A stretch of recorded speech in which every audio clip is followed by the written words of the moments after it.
Okay, we're good to go. It's 2:15 on a Thursday. Hello, everyone. My name is Kim Owens, and I'm with Caffeine Buzz.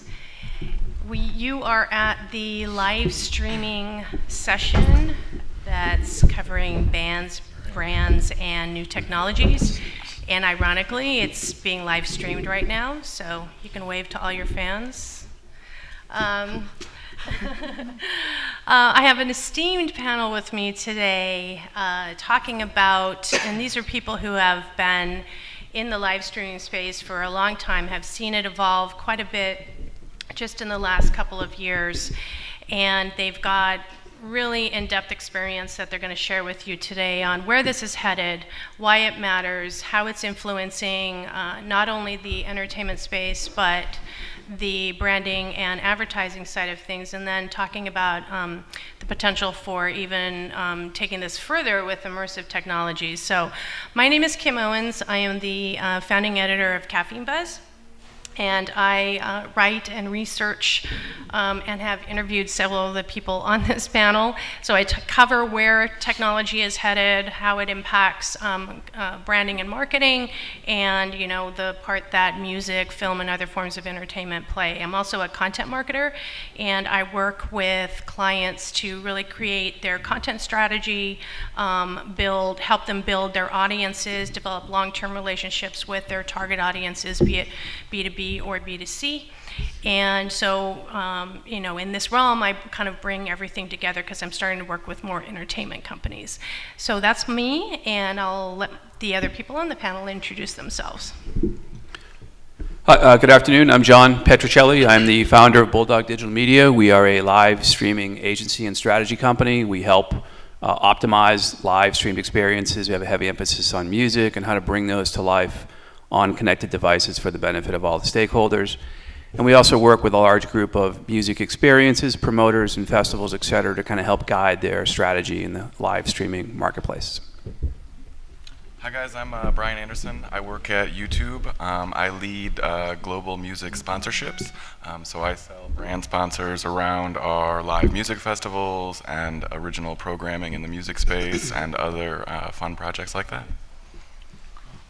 Hi, I'm Mark Scarpa. I'm the founder and executive producer director from a company called Simply New. We've been specializing in live participatory media for, I guess since about 1996, very beginning of streaming, and very happy to be a part of this esteemed panel. Hi, my name is Dan Saxton. I'm the head of content for a company called VR Live. We've been live broadcasting 360 content since we were duct taping together GoPros, and a lot of concerts, a lot of sporting events, festivals, and even a Super Bowl commercial. So yeah, happy to be here. We will be talking about. Very cool. Hi, I'm Eddie Vaca, founder and CEO of a company called Amp Live. We help live broadcasters essentially amplify their audiences in real time. We focus on organic, distributed, and retargeted audiences so that you can turn your viewers into customers. Hey, I'm Raymond Roker. I'm the head of content for AEG Studios. AEG Studios launched earlier this year with the goal of pairing up the best of creative and content development with our partners through global partnerships under AEG. I also head up the Coachella webcast for Golden Voice, and I've been in the content space for over 2 decades, and over the last 10 years have really moved into video and content creative around those areas. Thank you so much. So one of the things I want to start with is a live streaming experience, especially at the size of Coachella or Lollapalooza or some of the larger festivals, really requires those brands to come in and partner with the promoters to make that happen. So one of the things that is going on right now is there's a lot of turmoil within the ad space right now. So what we're going to cover is, where is streaming, where's the traditional ad model headed, and how are these larger brands like Toyota and some of the others, American Express, Citi, how are they looking to look at streaming content as an alternative to traditional advertising? how are all these forms of content that have increasingly become, really viable on OTT and mobile devices, even in the past few years, and then how brands are using that form of brand engagement to connect with their consumers and fans. So people are passionate about music. There's been lots of studies. This one was done in partnership with AEG and an agency out in New York. And everybody talks about millennials, and you kind of get tired of that term in general because it's a very broad category. But the fact of the matter is that the sweet spot of where people or major brands are really looking at is the 26-year-olds, a little bit younger, a little bit older.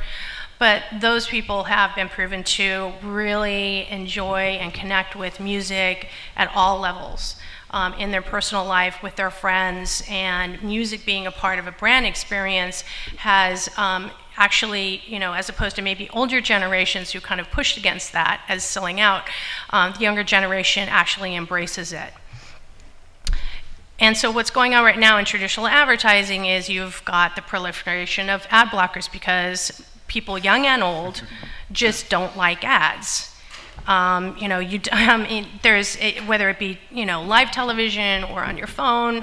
The proliferation is there, and there's no denying it. So different platforms and even TV networks are making changes, including YouTube is planning on dropping the 30-second pre-roll ad spot. The NFL, which, the last forms of live TV that are the most engaged are sports and maybe award shows. But even they are looking at the fact that ads they're getting pushback from the audience. And so they're testing the 6-second ad spots on the NFL and really shortening that ad block time that they dedicate during an NFL game. And they tested it by running this Old Spice ad, which I still have not been able to figure out this particular picture of what they're trying to portray here, but they ran an Old Spice commercial on the Teen Choice Awards, and so they're testing out the 6-second ad format, and then they're porting that over into the NFL. So that's why they're looking at all these different ways to still use traditional advertising, but in a way that will not really, get pushback from consumers. But the fact is, too, is that, the major brands are very cognizant of the fact that they need to change their strategy. They need to look at their ad spend and maybe decide that what they're putting into traditional advertising in the millions is maybe not money well spent. So you've got major people coming out from MasterCard. Mark Pritchett from P&G has been very vocal about how digital advertising, programmatic advertising, traditional advertising, and the agencies, they're putting their feet to the fire and really demanding to understand in a more transparent way really what they're getting on the ROI side of things. According to the World Federation of Advertisers, these major CPG brands are doing really in-depth audits across the board. And if you look at we all know that the growth of video has been exponential, and it has been, TV in general TV is definitely suffering. And so there's been even more, there's so much, even at this session this week, this conference this week, branded entertainment, branded content, sponsored content, is buzzwords for a very good reason, is that people want to enjoy, even if it's a 6-second ad, they want to be entertained, they want to be engaged, they want to be educated. But what live streaming and these types of experiences can provide is actually hours and hours of engagement, which is really unheard of. And that's why advertisers are getting so much more involved in wanting to be a part of it.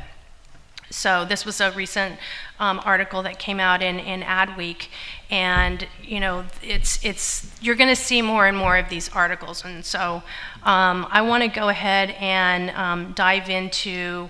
I'm going to go all the way back here. Sorry. So live streaming was really set of the festivals and what these guys have played a part in, have really set the stage for where we're seeing live streaming in Facebook, on Snapchat, obviously on YouTube. And so I want to talk about how, with the proliferation of content coming at everybody, from Netflix, from Hulu, there's so many choices now. If and any of you can chime in on this, how have you seen live streaming activations evolve over even just the last couple of years, as opposed to, when you first got started in this game? John, you want to start? Yeah, I think taking from the problem that live streaming is kind of a tonic, we believe, for some of the three major problems that brands are facing. I think there's no denying now that cord cutting is a significant problem. I've seen some of the data suggest there'll be 22 million cord cutters at the end of this year, 34 million cord nevers, and 700,000 aggregate households in the country are going to quote unquote cut the cord. So a big challenge with brands to effectively engage a consumer. Secondarily, ad blocking, massive problem. I think those numbers, you see 615 million ad blockers on devices. So now some of this ad inventory is not even making it to people on their connected devices. Thirdly is the issue of brand safety, right? You're putting content up next to things that you can't control. You don't know what it is. It's objectionable, fake news, inflammatory, something that you want your brand associated with. And what we've seen is brands now look at live streaming and live content as an effective tool against those issues. And in fact, delivering back reach, engagement, and metrics. And consumers today now want to have this collaborative and participatory experience. So what we've noticed even just in this past year are brands reallocating traditional spends and going into things like a concert, a festival, a performance, a product launch, a movie premiere.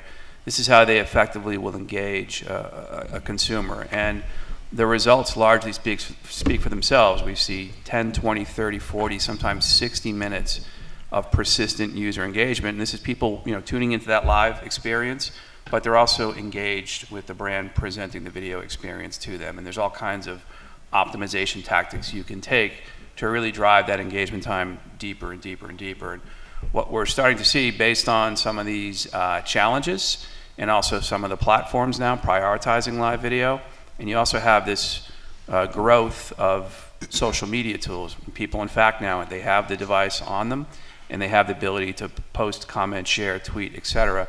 They want to have that real-time moment. So we're starting to see a pretty significant growth both in interest in doing this, but also budget allocation and strategy around, how do I get behind this experience? How do I amplify it and bring it out to a more engaged audience? I'll chime in there. I think live streaming has evolved tremendously. I think that back in the days, I come from Ustream. If you guys are familiar with that platform, people just tune into anything for any reason. I think consumers are very picky about the content that they watch today. So brands are getting smarter and they're starting to target the viewer. They're starting to understand that not all content is made for everyone, and that if I really want to be effective with making a sponsorship to a concert, that I have to actually deliver it to people that are interested in that topic. So it's evolved tremendously just on the audience development side of things. People are really looking at the data, the audience data, and then making decisions based on that. So it's something that wasn't available back then. I'll add to that. My perspective is the VR perspective, but also because I used to manage the Roxy on Sunset, my perspective is from the artist perspective too. And back in the day, the artist did not want to be seen live at all. So people want to live stream, it's not going to happen. But then when Yahoo Live started doing their thing, the artists started to open up, and now it's just kind of like an expected thing almost that the artists understand. Okay, let's do it. I mean, we're going to be live. There's phones everywhere. Who cares? I feel like the brands are like, yes, awesome. Let's get involved in that. From a VR perspective, the brands, it's been a buzzword. VR and AR. Let's do something and look innovative, whatever it is. So it's been good, but the brands have backed off a little bit lately. Yeah, I would echo a little bit of that as well. I think that the initial opportunity for live streaming was kind of met with a bit of this was a requisite part of maybe what we're doing. Maybe there's a sponsor element to it. Okay, well, they'll put this festival online. But today, it's clearly part of the marketing mix on the festival side. It's part of the marketing mix for the artist. I can't tell you how many artists clamor to be in the live stream now. And the festival has to think about that live stream as part of an overall social content mix that is quite complicated these days, obviously, with all these other platforms. So I think the biggest change that I've noticed is really just the fragmentation of audience, even within the festival social community, and you're really trying to talk to a cohort that might be in front of their device watching the live stream, but simultaneously there's a whole other cohort that's on Snapchat and just looking at user-generated stuff, and how to capture that all and talk to them simultaneously in their own in special ways is really the challenge for music events. Yeah, I would agree with all that. From the brand perspective, I think it's also worth noting that, because there is so much content out there, when a brand is looking to launch a new product or release a new message, they need to find something that's going to create a moment. And I think that's one area where live streams can really shine. I think, it's a cultural moment. People know that it's happening. People come.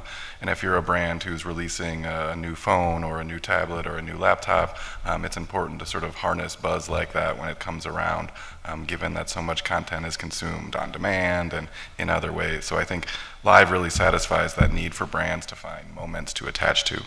And do you think music in particular, because music is such a strong emotional type of content to connect with, do you think music in particular has a really strong kind of place within this whole ecosystem of branded and entertainment content?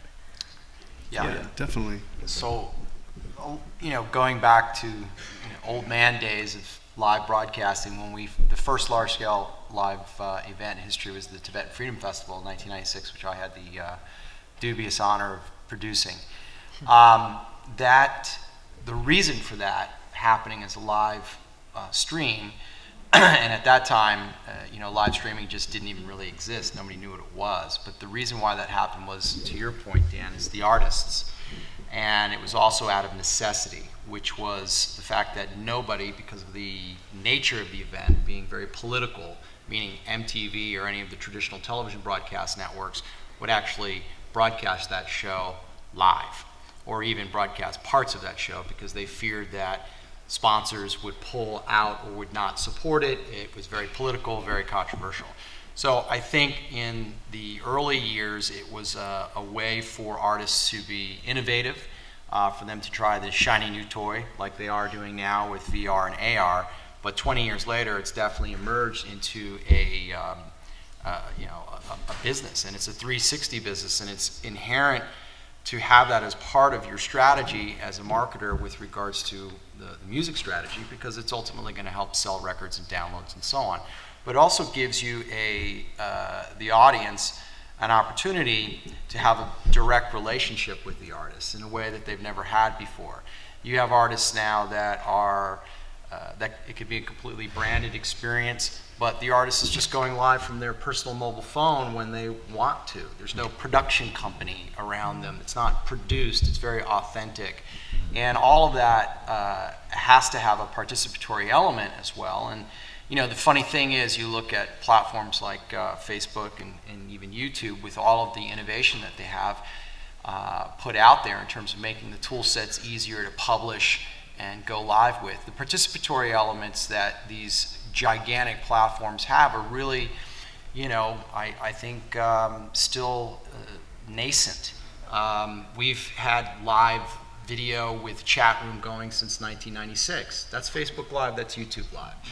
Sure, now you can purchase things and do some other innovations with it, which the brands are becoming more and more attracted to. But ultimately, I think that the giant platform companies have to keep focusing on reinventing how that participatory experience may be. You look at something like now. Sure, maybe the user experience isn't great in terms of the UX and UI of the platform, but it's, you're gamifying the live experience, right? So that's interesting. That's a unique element to it. Or you're looking at Twitch in terms of how they're doing certain things. So I would love to see the big platforms innovate even more in a way that would create a new experience for the audience that would be useful for the brands as well. And I'm going to actually get into that, especially after some announcements in that space over the last couple of days. Absolutely. Ray, do you want to weigh in on that? Considering the fact that AEG, global, music entertainment brand, has actually, developed this, branded studio, and you're heading up things.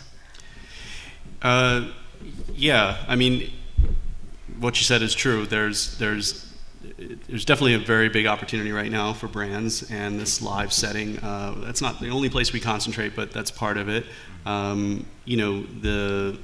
The reason for what we're doing really is that there's an intersection of brands and live event culture that is very exciting, and so we're trying to kind of be that matchmaker to kind of bring those stories to life, bring those stories into the brand context, and give brands a place in the conversation that it can be difficult and cluttered these days. Like Brian was saying, kind of the live moment is that kind of remaining tune-in moment where there's like a zeitgeist, kind of I was watching ACL the other day, and it's like, yes, there was a rebroadcast and there were some other opportunities to catch the content, but I was interested that there was a show going on right now, for a band that I liked, and I stayed glued. And that's so rare these days, So I think music does have that place. It still is one of the biggest draws. It blurs lines geographically, culturally, language-wise, and everything. So I think there's a lot of space there to iterate, and part of this is that at-home experience as well, and that social experience, which is probably better for some of the other panel to talk about. But I think there's definitely a lot of place to grow that part of it. Are there any conversations that are taking place with brands that you're working with where they're actually saying, we're actually going to be changing our budgets, or we're looking for something, we're going to be shifting our strategy away from maybe, what they've been spending on, in the past? Brian? Yeah, all the time. I mean, we spend a lot of time and energy speaking to advertisers and agencies about moving TV budgets over to digital, and how TV and digital can work better together, and have had a lot of success in that space. So, I think it's better right now to be on the digital side than the TV side. I'll say that. John, do you get? Are you having conversations with any ad agencies or that are hoping to kind of, save face with some of their clients? We are for sure. There's a deep interest in live content in general, right? But if you want to get into NBA, NFL, MLB content, that's like $1 billion to be or something of that order of magnitude to be the official partner of somebody like the NFL, which opens up the music discussion. What we've seen is music content in general has a global appeal versus a certain part of the world. And secondarily, if you look at this, the promoters are very entrepreneurial and they're very creative. In addition to attracting these big audiences to their festival, they're also offering quite a bit in return beyond the lineups that they're curating. Food, fashion, lifestyle, art, causes. There's some pretty interesting things happening on these grounds. So the content opportunity is, in addition to what's happening on the stages, what's happening in and around these experiences. So it becomes a pretty attractive conversation for brands. Maybe a brand wants to power that live experience, but a brand that lives in the culinary world wants to look at some of the chefs that have been brought to the festival, or some of the, I've gone to Coachella and had a 4-star pop-up dinner at 7 o'clock, and by 8 o'clock I was watching Florence and the Machine. That's, to me, justified the value of any ticket I could have purchased. So there's a lot of opportunity in the content. So we talk to media buying agencies about why this is a more attractive return on their investment. You're also reaching an audience. I think millennials, 88% of millennials list music as their number one passion or their hobby. So connecting to content in and around that experience, also doing it in a live environment, you're now connecting to a consumer in an authentic way, and you're reaching them. But you're also getting interesting data, where they are, how long they're watching, who's on iOS, who is on Android. There's a lot of great data that comes back to these brands as well, and also for the for artists, right? They may find they have a huge audience in a certain region of the country or a certain part of the world, and that helps with future planning for tours and future performances. Yeah, I think John touched on a lot of points that are relevant, but one most important is the analytics. They've gotten incredibly more robust, and that's really due to the giant platforms like YouTube and Twitch and Facebook, giving more of that analytic data, especially around the world of live, back to the publisher and who can share that with the brand. Promoters in general used to look at just any kind of video broadcast on site as a cost and expense, right? We've all been to a show, and most shows of any scale or any size have video IMAG, right? You've got 50, 100,000 people there. You're all the way in the back. You can't see anything. So there's a bunch of video screens everywhere. That hasn't changed in 20, 30 years. In the 90s, they didn't think to even broadcast that out. We would literally set up a whole separate setup that was just for live streaming in addition to IMAG.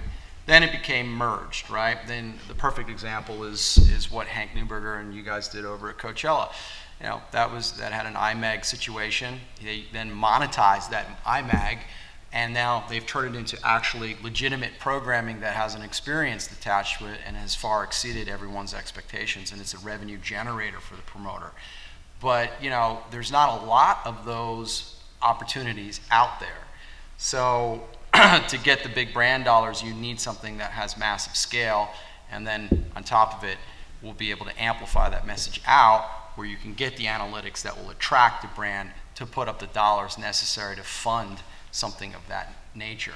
I think it'd be interesting. I'd love to hear from John and some of the other panelists, like what we're thinking, what's going on in terms of micro sponsorships. So again, you might just have a singular artist that wants to do their own sort of real-time autobiographical diary or something along those lines. What type of money is going into that part of the space that may not have performances tied to it or big productions and elaborate programming? I'm interested in, maybe you might be able to answer that one, Brian.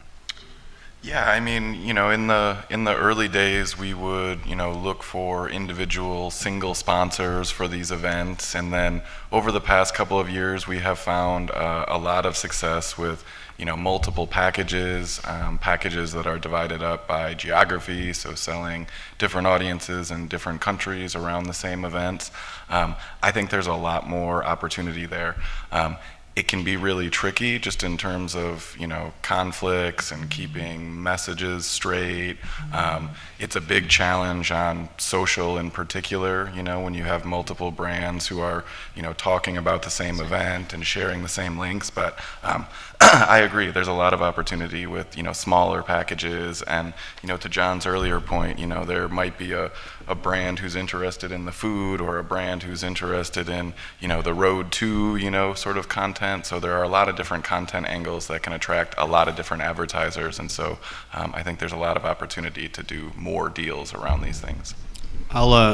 I'll champion a brand that I championed a year ago at this conference, but I think what they're doing with Boiler Room and with BAT TV, I think those are an example of micro sponsorships, right? It's a prime example. And they're tapping into something that up until the time they were doing it, I don't even know if it was conceived that would even be interesting, but it's DJ sets, on rooftops and basements at small clubs and all sorts of locales all over the world.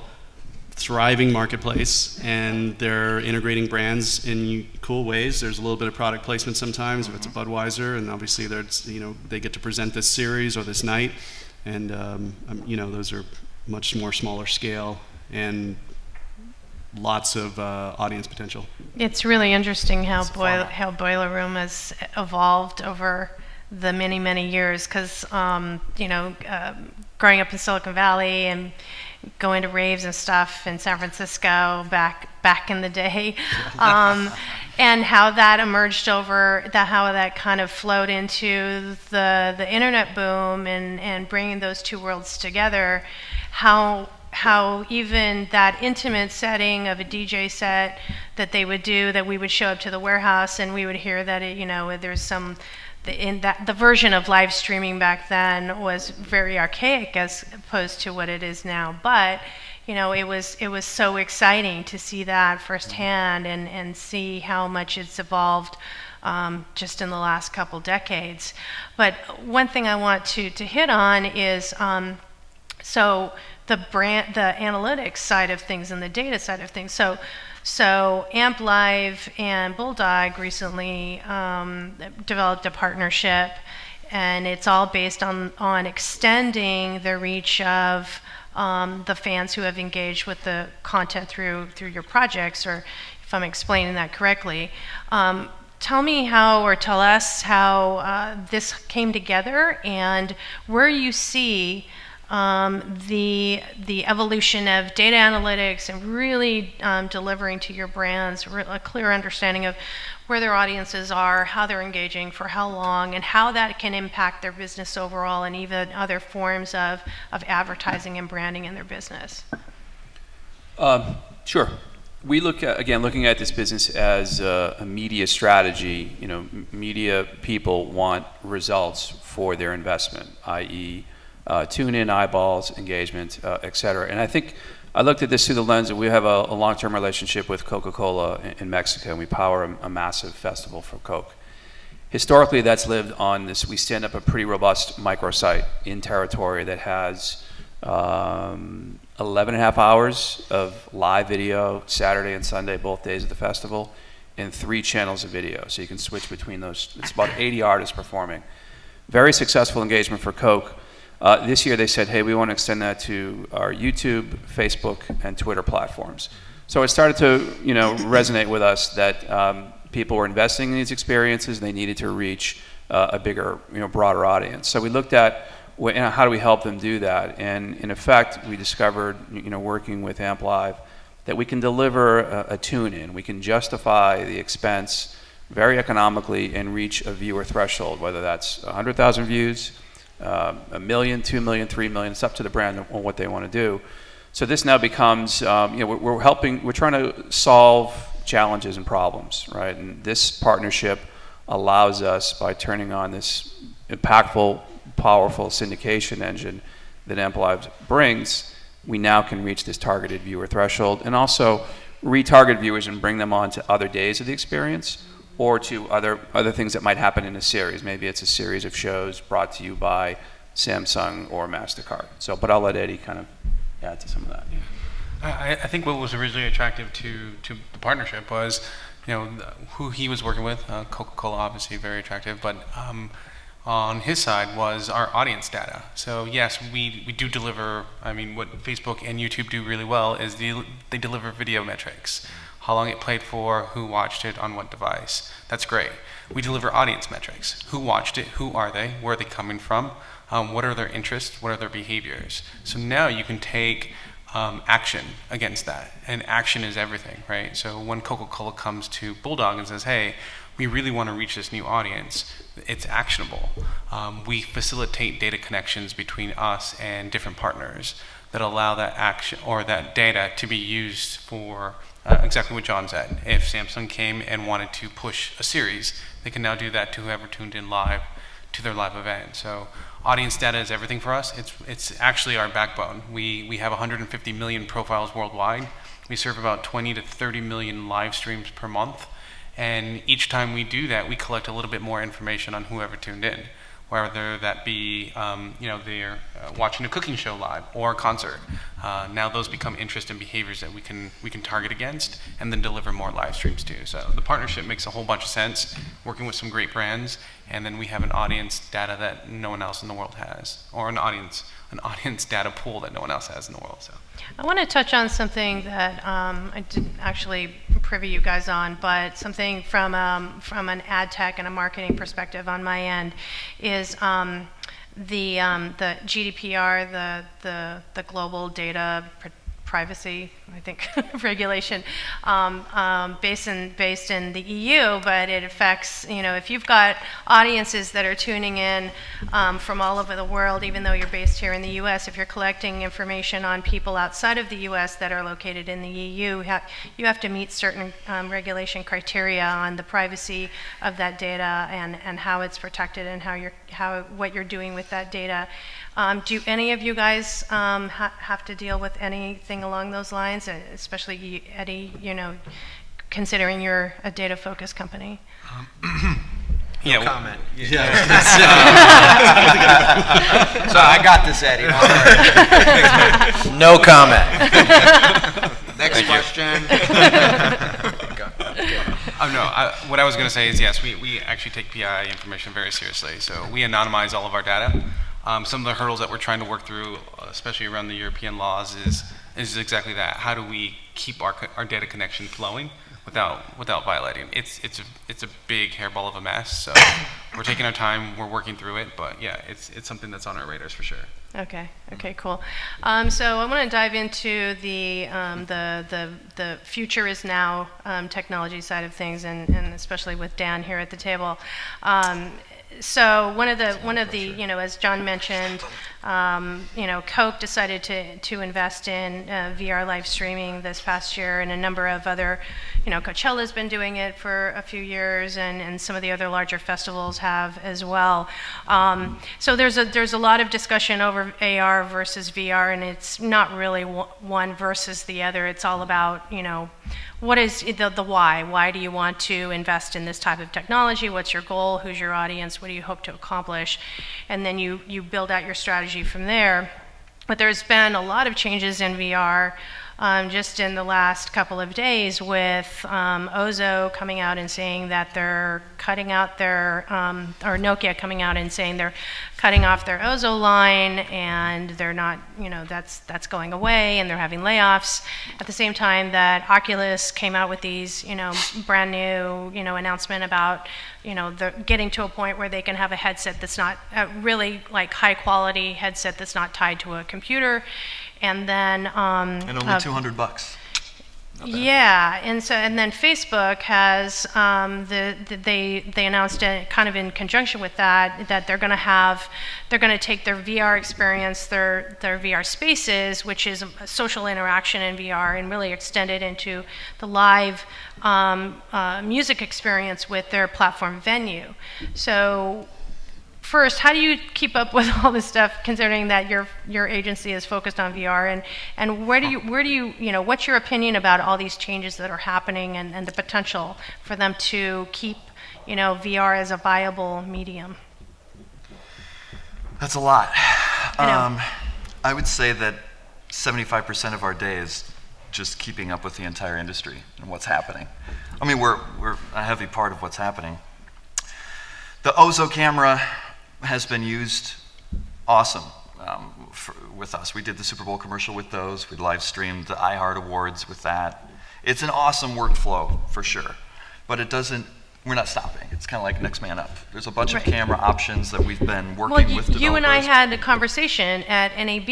Yeah. We were discussing the fact that Ozo was so expensive, and we were standing next to the Insta360 booth. Yeah.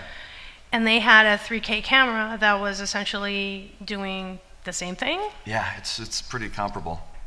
The Ozo is a $60,000 camera, and then they brought it down to $45,000. Right. And then maybe 2 weeks ago, they made an announcement that it was going to be $25,000. And then 2 days ago, That's they're at like, the "Nah, fire we're gonna sale just stop price?" this." They're like, we're gonna move on It's to the warehouse special. Yeah, but that's cool. That's cool. They've been amazing to work with, and everyone has to make their decisions. But I don't see that as a signal that there's, VR is in shambles or something. Right. It's inevitable that things are moving this way. The focus now for us has been moving into helping these other companies prepare. So we developed the entire VR and AR platform for Universal Music Group. It's called Vertigo, vrtgo.com, which is on all the VR platforms, but also it's on the browser. Which is amazing. helping a lot of companies just come up with what's next. And AR has been a big part of that because we see that as the bridge, just connecting the physical space with the digital space, kind of conditioning society to understand what's going on. I mean, you don't have to wear this huge thing on your head at this point, Right. But it's been a fun ride for sure. So talking about the Hyundai commercial, is anybody here familiar with the Hyundai commercial during the Super Bowl this last year? Did anyone see it? Yes? Yeah. Thanks, yeah, that was cool. I could explain what it was. Yeah. We brought 3 military families to a suite at the Super Bowl in Houston. Each of them had their own VR live broadcast system. We mic'd them up. It was mostly moms and kids, grandparents, and we live broadcast that to Poland, to a NATO base where their parents were stationed, where their dads were stationed, and one mom. And we live broadcast that into 3 20-foot diameter cylinders and had 5 projectors so they could, basically they were surprised, the soldiers were surprised, walked into a virtual suite and they were there with their families and they could talk, and it was pretty, I was at the Super Bowl, which was amazing, especially when it started at halftime. But just seeing the emotion, it was such a profound use of the technology. And from the brand side, that's what is so important to them, has been in the immersive, which is all I can really comment on, is the immersive technologies and the brands with that. But they want to touch people. They want, and the immersive really allows you to do that. It's an empathy And did machine. they want to up their game, no pun intended, because there's so much competition for Super Bowl commercials, Right. and why commercials can't be quality year round is kind of beyond me. But, so speaking, about the fact that not only the brand but the agency, well, it's an internal agency in Ocean, but they wanted to really continue to expand and take risks, because that's a risky endeavor. And brands, Oh, it's so risky. you know what I mean? So risky. Yeah. Most large companies in general don't really like that That was kind a lot of of risk. pressure. It was a lot of pressure. But John, you were involved in the Snickers commercial during the Super Bowl that was really live streamed. It wasn't the VR side of things, but it was all live. Right. Live is what Live. Yeah, so Snickers, if you saw the game, third quarter, did a live commercial building on their theme of, you're not yourself. If you're hungry, you don't perform properly. They're added to that, an ambitious play to offer 36 hours of continuous live streaming Thursday into Friday, which involved YouTube stars Tyler Oakley, AJ Green from the Bengals, Betty White, performances, skits, etc., all kind of related to this theme of what would happen during the game. And by the way, during the game, the in-broadcast spot was 30 seconds. The live stream companion was an additional 15, so 45-second experience. For Snickers, that's a lot of things happening, ongoing in that continuous 36-hour engagement. But it became a very compelling and a very successful strategy for Snickers. I think at the end of their synopsis in their summary was 1.5 billion unique impressions, 5 million live streams served, and 20 million minutes of branded content consumed. So pretty interesting strategy where you align this digital strategy with their broadcast strategy. Now, in relation to that, when you're talking about, from a marketing perspective, we're always thinking about repurposing content. How can we invest once and use many? But you have to do that, obviously, in a very smart and strategic way. With live streaming and the fact that brands, so maybe Snickers was, or another brand was involved in live streaming on the festival side of things. Are you having conversations where they're saying, actually, now that we've done this in this realm, we have the experience with it, can we parlay that into other uses of live streaming? And is there the potential to repurpose the content that you've captured during that live streaming experience and use it in other ways, in short, Snapchat videos or anything along those lines? Have you had those kinds of conversations with brands? Oh yeah, everything that we live stream is repurposed, pretty much. It's cut down to a smaller piece, but one thing I forgot to mention was the analytics that we're doing too, because the interesting part about the VR analytics is you can actually tell where people are looking. There's eye tracking software that you could tell people where these people are actually looking. So we did a sugar water, I'll just say sugar water, piece. It was a concert, and we had a little logo off to the side. And if So you like look product at it, placement something kind of happens. thing? Yeah. So you look at it, and now you're in the bubbles, and the bubbles are all around you, and you're in the bottle of this sugar water. And it's just a fun thing. We kind of trained the audience that if you look at these things, something's going to happen. So we could figure out, okay, how many people are actually engaging with the content. So the brands loved that for sure. Mm-hmm. Which doesn't answer your last question at all, sorry. But it was a cool comment. Well, Mark, you've had experience in episodic programming. And that's something that has come up quite a bit this last couple of days, and even a conversation I had with a friend of mine who's a producer on this potential project for a documentary. So he pitched it to Netflix and Amazon and got a buy-in, but they wanted it to be an episodic approach to the storytelling, and instead of like a traditional documentary. Has that been discussed? I mean, about taking, saying, okay, phase one is the live streaming, but we're going to actually capture this offstage content, or, content that isn't just the performance, and create more episodic programming around the live music experience? Yeah, I mean, just to touch on a couple of points, there are broadcasting, whether it's been live, and if you go back in history, TV was not a recorded medium, right? It was a live medium. It started that way. It was black and white. You went out. And what made that scalable was formats. So formats of the type of programming that you're creating.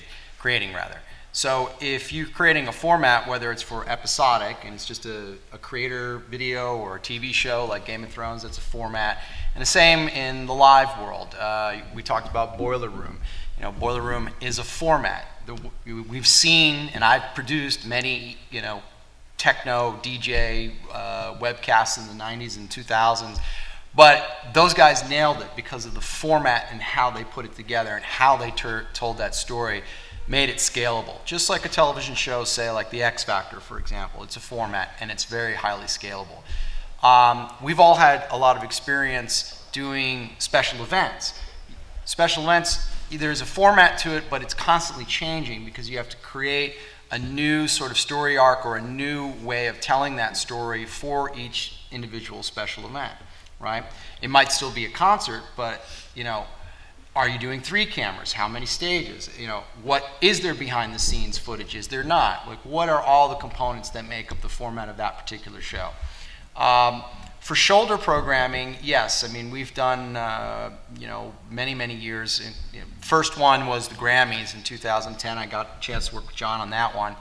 And that was the first second screen live broadcast experience out there. So you had the television show, which is the Grammys, but we had a 36-hour live broadcast that led up to and was broadcast during and after the Grammys, all the way through. So that was just an expanded version of shoulder programming. Those clips that are in that show, so the packages, if you will, whether they be a 1-minute interview, a soundbite, or an actual package that we put together as a VOD, or maybe it's something a little bit longer, that's all clipped out for social and can be turned into memes, can be turned into Snapchat videos, Instagram pictures, whatever it might be. So, in our workflow, we'll have a control room that you might see that's a traditional broadcast control room, and then I'll have a whole separate trailer that's like the live social team, if you will. That's just banging all that stuff out. And each one of the platforms that we're, in essence, creating programming for, and we've designed ahead of time how we're creating that programming. For example, YouTube may get just a live stream and some VOD clips, whereas Facebook may not get any live stream and it's just getting social content. There has to be producers for each one of those tasks and a small team that executes it. And when you do it that way, it becomes highly scalable. And I think you'll see more and more, or at least I feel that we need more and more format-oriented live streaming that is episodic. That's what the big buyers like YouTube and Facebook will want because it's repetitive. It's also behavioral for the audience. They get used to that particular show. They like it, and so on. And that will separate this area of just straight UGC from actual storytelling and things that people can relate to, identify with, and come back to over and over again. So, there'll be a more dramatic shift, I think, with live over the next year. It's great to see, YouTube getting more aggressive into the space because Facebook has. We should give credit to YouTube because they were the first big platform out there of their scale to actually support live way back in 2007, actually. Mm-hmm. So it's been a long time, but that doesn't mean that they were the first doing streaming. Of course, go back even further, and it was Mark Cuban with broadcast.com and so on. But formats and storytelling, no matter what you're doing, are important.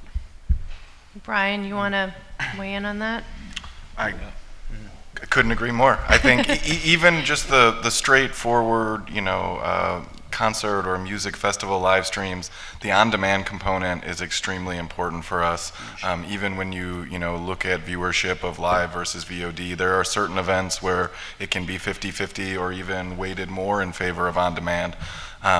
And those on-demand clips vary from single song performance clips to more lifestyle-oriented stuff or interviews or backstage. So live and on-demand, the two together are extremely important for us. Yeah, I mean, for sure, VOD usually gets more views at the end of the day, long term, depending upon how it's continuously seeded, right? So another common mistake is you have this live broadcast and you think of it as a one-off event. Maybe you've seeded a bunch of platforms as VOD and then it disappears. But really you want to have a media strategy that extends it, because in essence you're building a channel each time you do this, right? Yeah. So you want to be able to extend that and that investment as long as you can. You go back to, again, like Coachella. People know that it's happening every year, but there's content that they're putting out there in between during the course of the years. But in my feeling, the opportunity is they should be putting out a whole lot more, because then it becomes a real network. You look at Sundance, for example, when they started streaming movies online during the film festival. You didn't need to go to the film festival. You buy a pass, you can stream it and watch it. I mean, Tribeca was doing that. And Tribeca was doing it too. But these are important things because they used the live as a way to launch and enhance their own media network, which was a 365-day-a-year experience. And we did the same thing with Grammy Live in 2010. Grammy Live was launched during that 36 hours period, and now it's called Grammy TV. It generates several $1 million a year for the Recording Academy, and they're still using the same formats we created back then to do the live show every single season, and with a lot of other programming in between. So that's what indoors. Is this something that AEG Studios is looking at in terms of branded entertainment? I mean, is it just brands that is your ultimate client, or who is your ultimate client? I think for us, brands are obviously the central piece, but original content and opportunities that we can monetize in other ways are absolutely interesting. We don't really consider ourselves currently in that space, but we feel that we have the potential to be. Obviously, we produce these shows all over the globe. We have tons of interactions. We have lots of digital infrastructure in terms of understanding our audience. How we create content out of that may be brand attached or not is kind of the mix we're figuring out. Well, the ability to even follow a tour Sure. of a major group, right? So there's certain, one of my favorite parts of South by is the British Music Embassy Showcase, because there's a lot of acts from the UK that I love that they just don't really tour here because it's expensive. And so, for me being able to watch them from their gig in Manchester or even London or what have you would be very very appealing. So, I mean, is there potential for that as well? Yeah, I mean, like we're in that case, then we're essentially, we become the brand, and we then would be looking for the same thing. We're trying to crack the code. We're trying to, make a case for, where the return is on that for us. In other cases, we're essentially the agency, and then we're pairing up that brand with an opportunity. It's a little different mix for each one. Ultimately, it's all about who's going to fund it and kind of Right. what's their end goal. so part of it's just being a matchmaker for Right. these opportunities, and kind of applying everything you've heard today to each different scenario. Because I mean, when live streaming was first discussed, the immediate red flags went up. Oh, if we do live streaming, then nobody's going to come to Yeah. our show or the festival. That's obviously been proven That's- wrong. That was Yeah. a battle 20 years ago. It's still a battle today. It's still going on. That's Still- why I brought it up. I can't say it's disappeared, but I think most people understand that there's far more people in that waiting room to get a ticket than is actually going to show up to the show. But like what was said earlier, it's still awfully expensive to do these types of productions, and so the rare events are the Coachellas, the Lalas, and things like that, and ACLs that really do have that critical mass. Can you right size a streaming opportunity down? Clearly you can. The technology, of course, is there on everybody's phone, but can you get the right mix that's still attractive to a brand or some other way to monetize that kind of micro sponsorship? And I think that's the almost not more interesting area, but I think there's a ton of growth potential there. I mean, I don't know how many shows we do a year. I probably should, but it's thousands. Thousands. It's thousands. If you look across all of AEG, and you're talking about a vast majority, obviously the overwhelming majority of those, we don't have our paws on in terms of streaming. There might be other folks doing certain types of capture in our venues, of course, but it's not our core business right now. Right. Yeah, I mean, because this is really fascinating, especially for AEG, because we've all worked with them and they're huge, obviously. The concert goer is your customer, right? Sure. So at the end of the day, brands aren't their customers. The kids who buy the tickets to go to the shows are the customer. Absolutely. And the venues are their partners. So it might not be AEG that's putting up the roadblocks so much as it is the other division in AEG that actually owns these venues and or the venue partners that they're working with. They want to sell out beforehand. That said, you guys have a true opportunity, and this is something that Live Nation attempted a few years ago, going back to the IMAG discussion. You sell tickets. So most of your shows are shot in some way, shape, or form, and it's just a question of getting that unproduced raw IMAG video out for quote-unquote sold out shows that you can then sell as online tickets. I mean, that's an obvious direction for you guys to move in, and the cost and the economics of doing it are not that high because that IMAG is already in those facilities. It's a data connection and encoders and the architecture behind it. So would that actually, because live streaming's been free and it's hard to go backwards, would you have the potential to charge somebody then? They definitely Especially would. if it's a sold out show? It's definitely, obviously, Dan can speak to this, but on the VR side, it's clearly that's the model for a lot of the VR platforms, Right. looking for that. And perhaps, you're talking about a much more enhanced experience. Maybe you get to reset, right? You get to reset people's expectations. I think right now people's expectations is that a streamed concert, for the most part, if you sit through a sponsor message, is free. Right. Trying to turn it on, I mean, YouTube, we can talk about successes and challenges, but I do think that hasn't gotten here yet, and I don't know what that mix will be. Yeah, I just think the other quick piece is that, right-sizing the production is part of it, and making the economics work on that side is obviously key, but, without marketing behind the stream and, sponsors buying, advertisements and, participating on socials, nobody's going to find the stream. So I think it's also just really important to keep in mind the fact that you need money for marketing and promotion as well as production. That's a great point. I'll just touch on that on the VR side. We are actually currently selling virtual tickets. We built the payment system into Vertigo, which is the Universal Music Group platform, and we're selling right now Queen with Adam Lambert, which isn't the best in my. I mean, As a real Queen fan?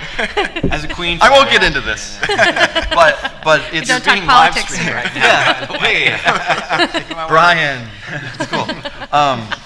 No, but just to prove that it's happening, Yeah. but we're in this weird place where it's like, there's only 12 million VR headsets actually in the world, only. I mean, it's a big number, but it's really not. Yeah. So it's like, we're just in the middle of really getting. Yeah, I into think it. we all believe. I think we all believe in it. You know, in terms of, spiritually, that there are more audiences out there that potentially could be tuned in. There are definitely way more opportunities of stuff that could be streamed. And Brian and I were just talking about one of our festivals that absolutely should be, online and available. But yeah, that mix has been a little elusive. Unless, again, the Live Nation model has been to be out front, spend money, and kind of let the chips fall and then see what's kind of working.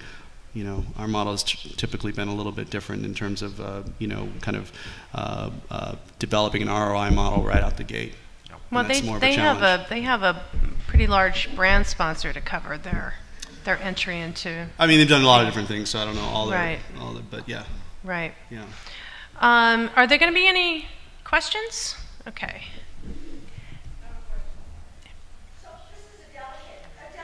So you're going to try to, I'm going to have to repeat it because it's a live webcast. So if you can you tell me and then I'll repeat it. In lieu of what? Terrorism. Oh, terrorism. Affecting so many concerts and so many large mass gatherings. Right. Is there a way to reinvent the concert experience? Is this an opportunity? I've been involved in 3 productions shot down by terrorists. They were closed down with major talent. So the question is, does live streaming have the potential to replace the live music experience in the world of terrorism? You're obviously referring to what happened in Vegas. Yeah. Right, right. Well, I'll take that one. I'll take the tough question. Obviously what's going on in the world right now with regards to both domestic attacks and acts by rogue groups is abhorrent. I think we all agree to that. But when you talk about live streaming, you're speaking about broadcasting something that's actually happening. So if you were saying, is there a way to reinvent the model, I would say that it's already happened. Anybody can start broadcasting live again from their phone, whether it's a musician, it's me, it's you right now, or it could be, you look at something like Daryl's house, right? That he was doing for a while. It's just a bunch of musicians getting together over at his home, practicing music, playing music, and having an experience that's contained within that ecosystem that then still communicates the passion of music to that fan base and allows them to participate in it. So I think there's that. Will big, large-scale events ever go away? Gosh, I hope not, because it's one thing to have a participatory experience online, and that's stimulating your brain. You're maybe submitting content in real time that gets repurposed out. You're listening to it. You're having a visceral reaction, but it's still only taking a couple of your senses, right? And then when you actually get a group of people together, you have a different visceral reaction to that. I think that, not to sound gloomy, I think that just media in general, whether it's live streaming or television broadcasting, and the coverage that's given to a lot of this stuff is in fact encouraging it, because you have folks that want to become famous. Instead of 15 minutes, they get their 15 seconds of fame, if you will. So there is that challenge, but the upside is that they're caught a lot faster, because again, anybody with a mobile phone can see who is doing what at any given time, could be broadcasting it live at that moment, can be taking a picture of it at that moment, and whether it's an act by a rogue person or even by a member of the police department, there's a new checks and balances that are in place that this gives you that democratization that we haven't had before. So our world is changing, in short. And I want to comment really quick as well. I can't speak on behalf of promoters, but I've interviewed a lot of them and done research on festival operations both in the States and in the UK. And I know that health and safety divisions of promoters, especially festival operation, those are really those people really do their homework, and they're constantly evolving their strategies, because, I mean, even with the fact that weather has changed and has impacted the safety of fans, has caused them to rethink crowd flow, security, communication devices, how they communicate with the fans, how they communicate with each other. Guaranteed, they are having major discussions about all of this right now, globally, not just here in the States. Yes, sir. Considering the growth in mobile platform for viewers around the world, and using VR bandwidth is a challenge. So I've been looking at 3D versions that could expand the reach and grow into VR in the future. I'm not getting too much about 3D. So your question is, what is the potential for 3D as opposed to VR? Relative to bandwidth usage on mobile platforms. Use on mobile. Are you talking about 360 or are you talking about actual 3D? 360, yeah. 360 is actually, from what I have talking to people like Dan, and I'll let you chime in, but 360, usually with a VR activation, 360 is part of it as well, because they want to have as many people be able to experience it as possible. So 360 on a mobile device is kind of de facto standard, and then there's the VR side of things. But Dan, you want to speak to that? I want to touch on both of those questions, actually, because the answer that we don't, as a VR company, we don't ever want to take away the live experience. I mean, that's the point. Like, that's my life. I love that. We want to bring more people there and make them feel like they're part of the audience. But we are working on building, we've done this, we've built virtual venues where people can come in as a social experience, as avatars, and communicate with people all over the world and be at this concert. We're scanning artists, a 3D holographic scan of the artist, and placing that graphic asset into the virtual space, which is completely CGI. And you're going to see some of these soon, which is really, really exciting. But we don't ever want to take it away from the... Are you doing any blockchain imprint signatures on your... We are not. We are not at this point. You're not doing what? Blockchain. Oh, blockchain. Oh, okay. It's a whole nother conversation. Yes, sir. Yeah. A couple of questions about the economics, especially on breakdowns. So there hasn't been any talk about clearances. That's one, where is all this coming from? Is there a usual kind of a standard split that you're finding between production costs, talent payouts, profit for the companies doing this? And then what about the variable costs when something gets more popular? Is that tied into your contract with the brands, or who's eating that? If there's got to be CDN costs for the bandwidth that go up with the viewing, it's not flat rate. So the question was about operational budgets, how costs are allocated and broken up in terms of royalty rights, right, user rights, getting rights, because going through rights holder issues with, especially with artists and so forth. Global analytics, right. Right. I'll only say that rights are complicated, and then I'm going to turn it over to It's a good question. I also think there's a lot of confusion about this issue. We are not, when we're doing a live stream of an artist performing a concert or festival, we're not licensing the music in perpetuity for a film or a TV show, which I understand is cumbersome, difficult, and very costly. This is largely a moment in time. Historically, the live performance has been the domain and the decision of the artist, and as Raymond points out, they now, I started doing this festival streaming 7 years ago, we would get about 60% artist participation. Now it's over 90, right? They get it, they want to amplify what they're doing, they want to reach they've invested very heavily in their social media followings. They're not selling CDs for $18.99 anymore. A lot of it's discovery related, and it's very important to them to take their experience and bring it out to a bigger audience.